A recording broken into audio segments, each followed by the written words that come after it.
Écoutez, je pense qu'il y a un problème d'immigration dans l'Europe, c'est tout. Il y a un problème d'immigration en France comme en Grande-Bretagne. Simplement, en France, il y a un parti qui, depuis des années, le dénonce. Quand on regarde ce qui se passe en Grande-Bretagne, les deux grands partis ont mis ce problème en général sous le tapis. En France, excusez-moi, le Rassemblement national, le premier, avait dénoncé cette situation qui devient de plus en plus difficile pour de nombreux Français.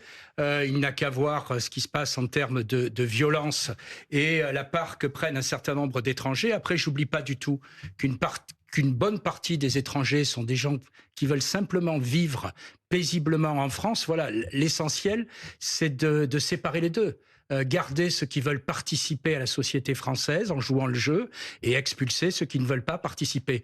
Notre programme est très clair. Depuis le début, nous disons très clairement, et ça a été la première mesure que fera Marine Le Pen si elle arrive au pouvoir, c'est un référendum sur l'immigration. On va en parler.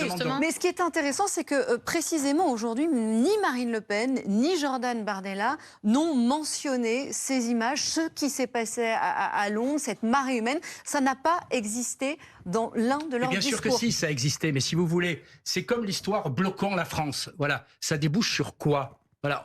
La politique, c'est pas se faire plaisir. S'il faut aller manifester avec une pancarte en disant moins de délinquants étrangers, on a tous envie d'y aller. Mais à la sortie, alors je vois pas le rapport entre cette manifestation et le mouvement Bloquons Tout. Vous, ce que vous dites, c'est qu'en fait, ça sert à rien d'appeler à une manifestation similaire à Paris ? C'est deux manifestations qu'on peut comprendre. Bloquant tout ou cette manifestation contre l'immigration devant une exaspération réelle. Mais par contre, dans les deux cas, le seul débouché, il est démocratique. Il est dans les urnes. C'est ce qu'on demande au niveau du Rassemblement national. C'est pas d'être 100 000, 200 000 ou 300 000. C'est d'être des millions de bulletins pour mettre, pour une dissolution comme on la souhaite par exemple, pour changer la France.